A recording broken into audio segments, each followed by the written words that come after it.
Well, the state of Colorado has seen back-to-back E. coli outbreaks recently. Both have been part of multi-state outbreaks, which have seen dozens hospitalized and killed 2 people. With Thanksgiving holiday now just 2 sleeps away, friends and family will be gathering to share meals, and food safety should be on the mind of everyone. Today we're joined by our medical expert, Dr. Neha Sharma, here to answer a few questions about foodborne illnesses and how you can have a safer holiday. Dr. Sharma, thanks so much for being here. Thank you. Yeah, happy Thanksgiving almost. Happy Thanksgiving. Well, we want to get right into it. A lot of people don't know this, but there's a little bit of a risk when you cook a big bird like this for Thanksgiving. The risk of cross-contamination could be high. So what are some steps that people can take to stay safe?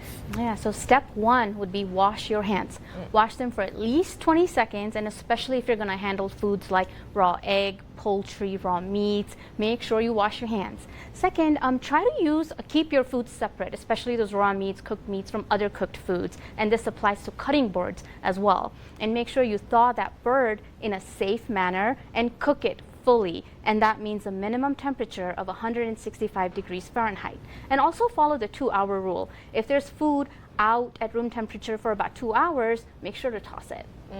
Well, that's a good idea. Well, we just saw seemingly back-to-back E. coli outbreaks, one with carrots, the other linked to McDonald's Quarter Pounders. So with that, many don't know about the illness or foodborne illnesses in general. So Dr. Sharma, how contagious is a disease like E. coli or just common food poisoning? Can it be transferred from person to person? Unfortunately, yes, it can be. It is contagious and it can be transmitted from one person to another, and also contaminated objects and surfaces. So that's why it's very important to follow hand hygiene. Yeah. So what if unfortunately you do get sick from a foodborne illness? What should you do, and what kind of treatment options are there? Usually the treatment is conservative, so focus on hydration. Yeah. Make sure you keep yourself hydrated. If you have an appetite, then adhere to a BRAT diet. That's your GI soft bananas, rice, toast, and applesauce diet.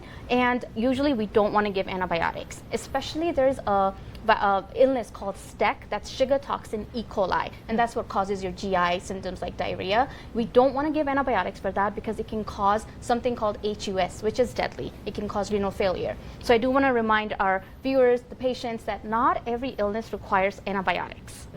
Gotcha, Dr. Sharma. Okay, getting back to the food, talking leftovers, Thanksgiving just a couple days away. How long can they be safely held, and when should you throw them out? So about 3 to 4 days in the fridge, the leftovers are good, but they should be stored properly in an airtight container.